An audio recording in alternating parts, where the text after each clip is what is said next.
It's no question to say that in the span of just over a week, the pilot episode for a new indie animated show called The Amazing Digital Circus has exploded and gone completely viral on the internet. This show was made by a creator called Goosework and was also spearheaded by the Glitch team, amassing over 25 million views in such a small time frame. But to say that the fandom has gone completely insane would be an understatement. Of course, every community has its degenerate part of the fandom, whether that's with Haluva Boss, Murder Drones, or dare I even say Skibidi Toilet. And regarding the Amazing Digital Circus, that is no exception. But in just the space of over a week, the pure amount of degeneracy and drama that the show has initiated far exceeds any I've seen in a long while. Now, where credit is due, the creator of the show, Goosework, unlike many others, has actually taken steps to prevent their fanbase from essentially becoming toxic and volatile, and has actually attempted to mitigate cultivating a detrimental echo chamber in their fandom. However, despite these efforts, like an approaching tsunami of hell and suffering, the ghouls from the underworld have taken it upon themselves to go absolutely haywire with the drama, degeneracy, and not safe for work, because guess what? Pomni, who is the main protagonist of the show, is 25 years old, so Goose pretty much left the floodgates open on that one, so all bets are off with the R34 creators. So anyway, kick back, grab yourself some popcorn, and let's cover the dark side of the Amazing Digital Circus fandom. Dude, I cannot wait until the Rule 34 artists do something with this.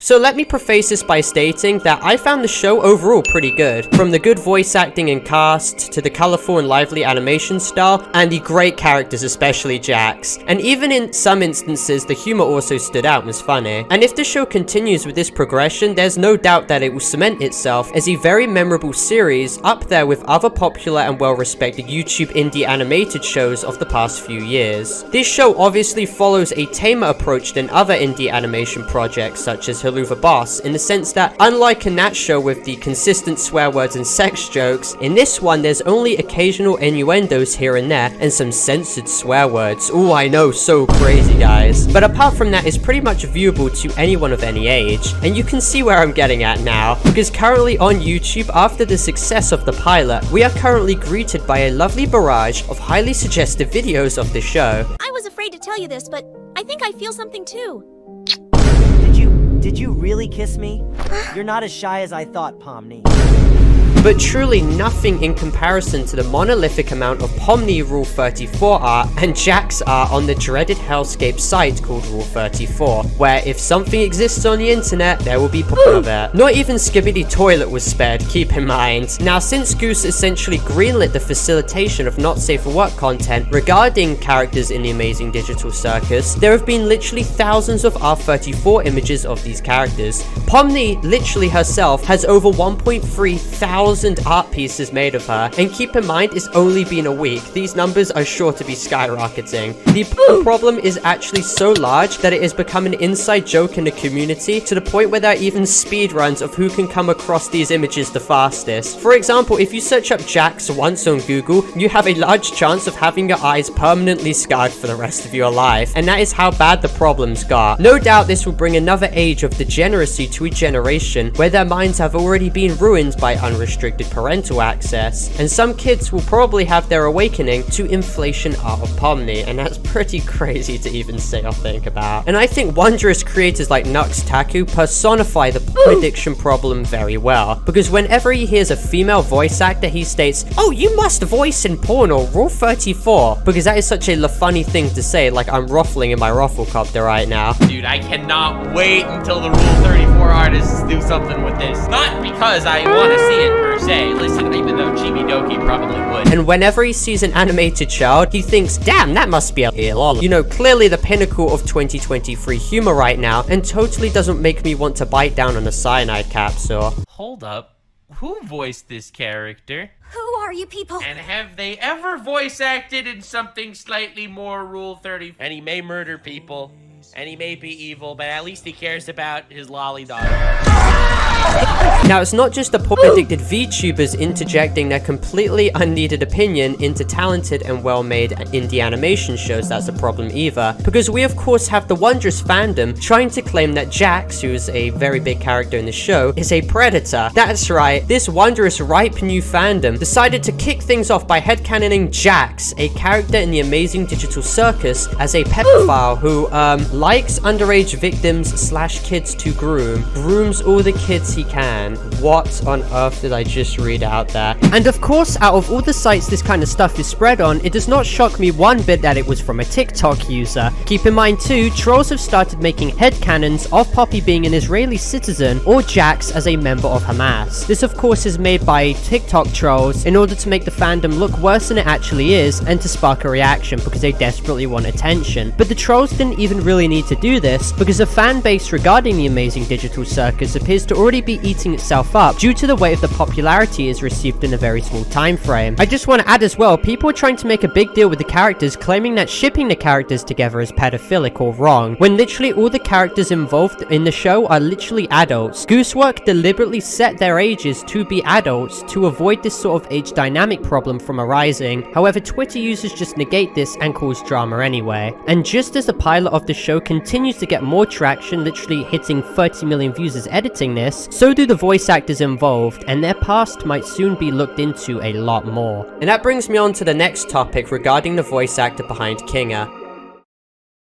The voice actor behind Kinga is actually called Sean Chiplock, and recently a massive thread from September surfaced before they obviously privated the post because they were getting quite a lot of backlash. And in this thread they covered a plethora of edgy jokes that Sean made in the past, weird statements, and arguably some pretty immoral comments that he had made over the period of multiple years. Many people who are actually part of the amazing digital circus fandom are attempting to campaign for a new voice actor for the character and are trying to expose Sean for things that were either blown completely out of proportion, which Twitter normally does, and other situations in which have slightly more basis to them compared to others. In another thread made on him, which is actually still public, it covers a situation when Turkey had a massive devastating earthquake and so did Syria a couple of months back, and someone made a tweet stating, "I will never forget nor forgive foreigners with big audiences ignoring a crisis and a disaster that claimed more than 25,000 lives and counting. Trust me, none of us will forget." And then Sean Chiplock just replies with, "Okay." Now obviously this is a pretty vague and lackluster response to a very serious tweet, and you know, it justifiably angered quite a lot of people,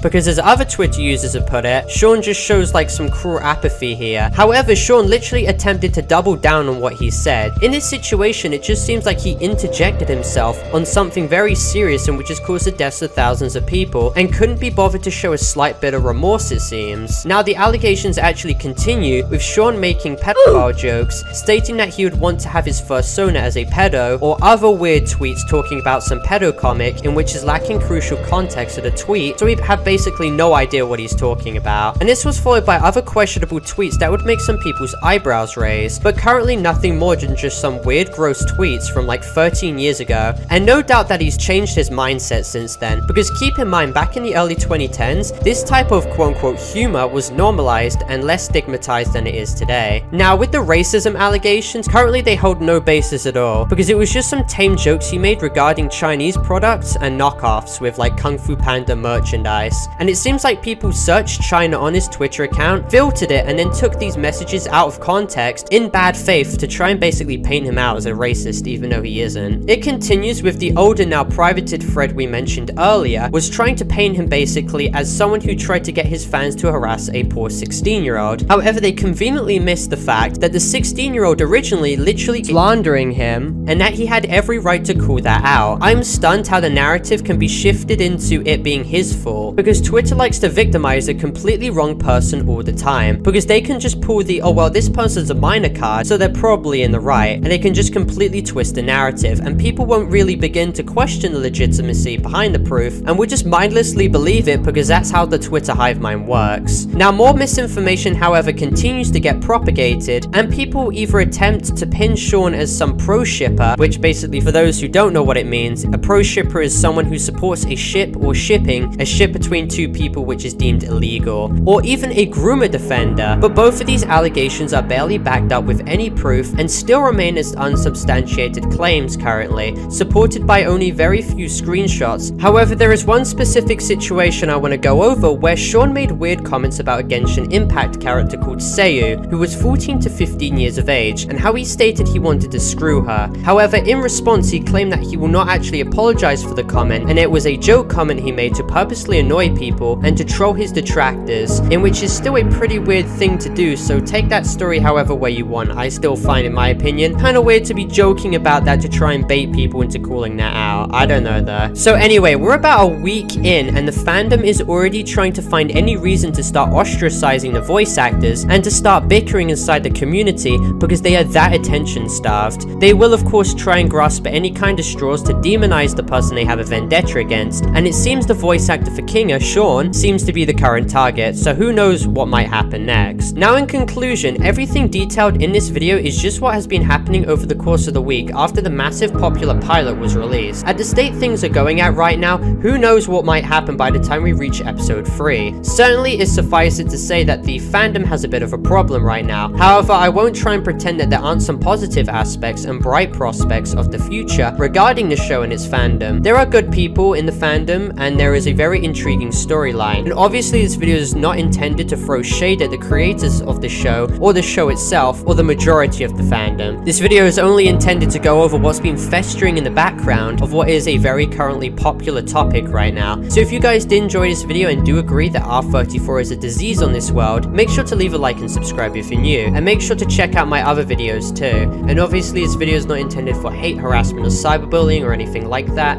Goodbye.